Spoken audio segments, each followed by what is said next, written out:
Çizgi molasına hoş geldiniz arkadaşlar. Geçen alışveriş videomdan beri aldıklarımı sizinle paylaşmak istedim bu videoda. Toplamda 7 Türkçe, 2 İngilizce ve bir de şu boşluğa gelecek bir omnibusumuz var.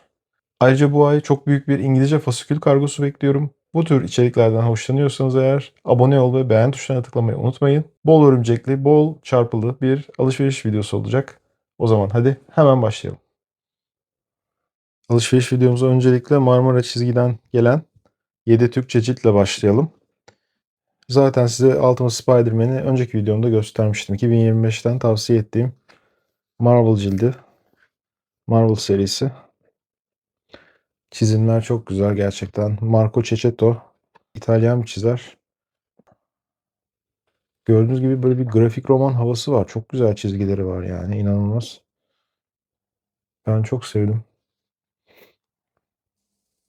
Hikayesi de güzeldi.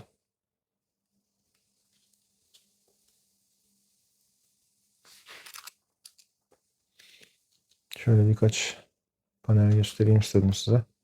Çok spoiler'a girmeden.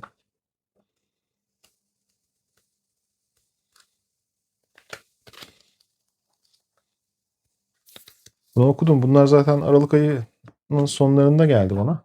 Elime ulaşmıştı ancak şimdi çekebildim size. Pek girmek istememiştim bu seriye ama Örümcek Adam yani bu ikinci elde bazı ciltleri uyguna bulmuştum. Yani asla gidip de o nadir ciltlere 1000 liralar 1500 liralar vermem, siz de vermeyin. Bu aslında Örümcek Evreni'nin bende ilk cildi vardı, yani şu cilt 2 diyor. Örümcek Evreni'nin cilt 1 vardı bende. Bu serinin de ilk cildi aslında başladığı yer Superior Spider-Man'den sonra sanırım. Parker şansıyla başlıyor. Dan Slott'un serisi. O yüzden bu cildi aldım. Tamamlamak için aldım aslında. İşte dediğim gibi ilk cilt vardı bende bu Örümcek Evreni'nin. Yani biraz daha çizgi roman evrenindeki Örümcek Evreni hakkında biraz bilgi sahibi olmak istedim. Animasyonunu izlemiştim. Ve böylece tamamlamış oldum. Yani en azından 3'e kadar. 4. 5. de daha sonra belki alırım bunları okuyabilirsem.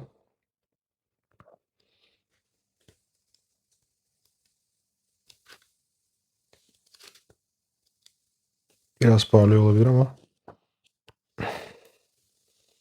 Evet, merak ediyorum. Tabii Örümcek Evreni ile alakalı bu da bir event. Spider-Geddon eventi. Bunu da bulmuşken aldım. Yani bunlar biraz nadire düşebilir. Gerçi bunlar tekrar baskıda görüyor sanırım. Bu ikinci baskıymış. Mesela bu cildin üçüncü baskısıymış. Yazıyor kapakta. Evet, merak ediyorum bunları. Biraz daha Örümcek Evreni'nin hakkında bilgi sahibi olmak istiyorum. Kırmızı sırtlılar da var bende ama yani daha çok yeni çıkanlar. Böyle çok eskilerden yok. Ben dedim alabildiğim kadar okuyayım yani. Dert değil o kadar. Spider-Punk. İşte bu yeni çıkanlardan aslında buna girmek istiyordum. Ama tabii önce bir Örümcek Evreni tanımak lazım diye düşündüm. Örümcek Evreni'nden bir karakter. Spider-Punk. Ben böyle alternatif kültürleri de seviyorum. Punkçı değilim.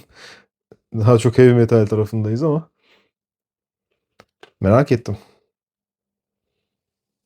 İlginç görünüyor. Bakacağız.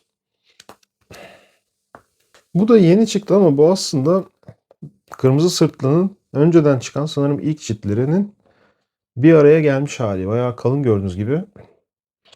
Yepyeni bir gün. 3 cilt bir arada yani aslında bu. Kırmızı Sırtlı'dan. Ve buna devam edeceklermiş. İngilizce'de böyle bir Epic Collection yok arkadaşlar. Onu Marvel izniyle yapmış ve Kırmızı Sırtları tekrar mı basıyorlar? Aslında tam olarak öyle değilmiş konu. Biraz karışık basabilirlermiş. Yani alakalı hikayeleri toplayıp böyle epik koleksiyon haline getireceklermiş. Bilginiz olsun.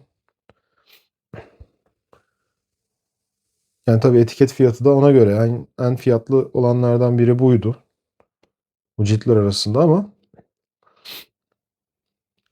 bence bunu böyle soft kapak alabilirsiniz. Karton kapak. Açıkçası sert kapağın fiyatı bundan 1000 lira daha pahalıydı ve bu konuda biraz Marmara'ya da eleştirim var açıkçası. Çünkü bu yepyeni bir gün, Brand New Day, yakında filmi geliyor.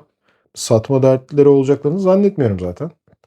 Neden yani sert kapağı 1000 limitli miydi? Yani limitli yapmışlar ve fiyatı da yüksekti. Yani neden sert kapağı bu kadar limitli yapmanıza da gerek yoktu. Açıkçası ben de gidip hemen almadım. Hemen de tükendi. Daha çok da satabilirlerdi. Kendileri bilir. Sert kapak topluyorum ama hani bu limitli yapıp da yüksek etiket fiyatı olmasını pek anlayamıyorum. O yüzden de almadım açıkçası. Zaten devam edeceklerse de bence sürekli sert kapaklarını toplamak yerine böyle soft daha iyi olur. Koleksiyonunuza bu şekilde ekleyebilirsiniz. Sürekli yoksa sert kapak almanız gerekecek. Bir de limitli basarlarsa fiyatı ne olacak kim bilir. Arkadaşlar ben Bendis dönemini okumadım. Benim büyük bir eksikliğim bu yani. Ama ben biraz Marvel eventlerini okumak istiyorum açıkçası. Bu da Bendis döneminden. Aslında bu mini event diyebileceğimiz. İçinde 5 sayı varmış. 5 sayıdan oluşuyor ama diyor ki burada Avengers dağıldı ve New Avengers ciltleri öncesinde mutlaka okunması gereken bu ciltte Secret War 1-5 sayıları bir araya gelmiş. Burada böyle Gabriel Delotto çok ünlü bir kapak çizeridir ve burada böyle interior yani iç sayfaları çizdiğini görüyoruz. Bayağı böyle yağlı boya gibi yani akrilik mi guaj mı bilmiyorum ama çok farklı bir tarz oluyor. Çok alışık değiliz tabii ki çizgi romanda ama yani çok farklı bir sanat tarzı ve sevilen bir sanatçı. Evet bunu da okuyacağım. Ve bir event daha Bendis döneminin Gizli İstila. Bu da sanırım Bendis'in beğenilen eventlerinden biridir diye düşünüyorum. Yani eventler genel olarak çok sevilmiyor ama daha çok runlar ilgi görüyor. Buradaki konu da Skrullar. Marvel kahramanları karakterleri kılığına giriyor. Yani uzaylı bir ırk Skrullar. Şekil değiştirebiliyorlar. Marvel karakterlerinin kılığına giriyorlar. Tabii ki bu arada Marvel karakterleri de kim dost, kim düşman, kime güvenebiliriz bilemiyorlar. Bu tarz ilginç bir event. Biraz da karanlık olduğu söyleniyor ama tabii bunun tayinleri de var. Yani New Avengers serisinde de bir gizli istila cildi var sanırım. Bakalım yani tüm Bendis dönemini baştan sona okuyamayabilirim ama en azından eventlere bir hakim olmak istiyorum. Size de içerik çekmek açısından. Marmara'dan gelenler bu kadardı. Amazon'dan gelen 2 İngilizce cilt var. Bunların da yani yıl başlarında bir etiket fiyatından oldukça uyguna bulunca sağ olsun başka arkadaşlar da WhatsApp gruplarında yazdılar. Bu da zaten benim istek listemdeydi. Yani aslında buna gelene kadar çok okumanız gereken çok şey var arkadaşlar. Yani X-Men hakkında. Öncelikle bu Krakoa döneminin bir eventi.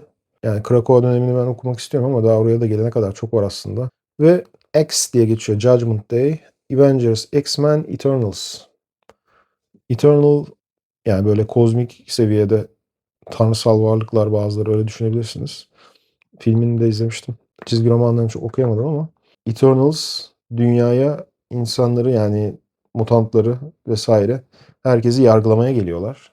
X-Men'in yaptığı bazı şeylerden dolayı çok detayına girmeye gerek yok. Ben de açıkçası okuyacağım. Evet çizimler de güzel. Bu tabii Hickman döneminden de sonra zaten yazar Kieron Gillen döneminde olan bir event. Hani uyguna buldum aldım mutluyum. Açıkçası. X-Men candır. Ve evet bu da çok güzel oldu. Arkadaşlar bende çok Epic Collection yok. Bu Modern Era Epic Collection diye geçiyor. New X-Men. Grant Morrison, Frank Quitely. Yani geçen videolarda bahsetmiştim. All Star Superman'ı okumuştum. Bu ikilinin yaptığı her şeyi hemen hemen okumak istiyorum. X-Men için de çok önemli bir mihenk taşı diyebiliriz. Türkçe'de de bunun en azından bir kısmı Tükenişin T'si diye basıldı arkadaşlar eskiden. Tükenişin T'si. Burada da İngilizcesi E for Extinction. Yine Frank White çizimleri sizi bekliyor burada. Açıkçası keyifle okurum diye düşünüyorum. İkinci cilt olmasa bile bayağı bir hikayenin büyük bir kısmını zaten kapsıyor. Bu sessiz sayı. Göz gibi hiç balon yok. Sessiz bir sayı bu. Çünkü Profesör X'in zihnine giriyor. Emma Frost'la Jean. Ben de işte ta eskilerden aldığım fasiküller var. Yani ne kadar eski söylemeyeyim şimdi. Ama hiç okumadım. Bu sayı mesela bende var. Ve duruyor öyle. Çünkü hikayenin başı yoktu elimde. Bir türlü heves edip başlayamadım. Burada ne olup bittiğini hiç anlayamamıştım. hikayenin başında okumadığım için. Öyle bir heves olarak kaldı bende o fasiküller. O yüzden içimde ukde kalmıştı ve bu cilt sayesinde Grant Morrison'ın run'ının en başından okuma fırsatına kavuşuyorum. Yani gerçekten bunu da bir uygun fiyata aldım. Neredeyse yarı fiyatıydı herhalde. O yüzden mutluyum. Ve son olarak da bir adet Omnibus. X-Men Mutant Massacre arkadaşlar. Mutant katliamı. Evet, bu Omnibus'un bir kısmı aslında arka bahçe tarafından basıldı. Türkçe olarak. Şöyle bir kalınlıkta. Ve pek çok sayıyı içeriyor. Şöyle dursun. Evet arkadaşlar, bu X-Men'in en büyük yani ilk crossover eventlerinden biridir. Bunu ben ikinci el ama gördüğünüz gibi sıfır ikinci el. Çizgi Roman Tezgahı diye bir Instagram sayfasından aldım. Buraya görselini de koyarım. Ve uygun fiyata bıraktı bana arkadaş. $125 yazıyor etiket fiyatı üzerinde. Ama ben yani yaklaşık neredeyse yarı fiyatını aldım. Amazon'da da bazen güzel indirimler oluyor bu omnibuslarda. Amazon'u takip etmek lazım ama bu da sıfır gibi zaten. Bir tek şurada ufak bir şurada ufacık bir ezik var. Ben o kadar takılmıyorum böyle şeylere. Tabii bu arka bahçenin bastığından da biraz fazlasını içeriyor. Ve ben zaten X-Men Omnibus koleksiyonu yapıyorum. Hani benim kadar manyağı değilseniz X-Men'in yani arka bahçenin bastıklarını almanız yeterli olabilir sizin için. Ama ben şu an Claremont döneminin hepsini okumak istiyorum. Yani bir 15 senelik falan Claremont'un yazdığı bir X-Men dönemi var. Çok uzun süre yazmış X-Men'de. Yani çok seviyorum ben. O yüzden hepsini okumak istiyorum. Ve böyle omnibus formatında da bir koleksiyon yapmak istiyordum. Bu da eksikti bende. Böylece bir eksiği de gidermiş oldum. Yani bunların hiçbiri reklam değil arkadaşlar. Gördüğünüz gibi hepsi karışık yerlerden alındı. Daha sonra farklı alışveriş videoları da çekeceğim. Farklı farklı yerlerden.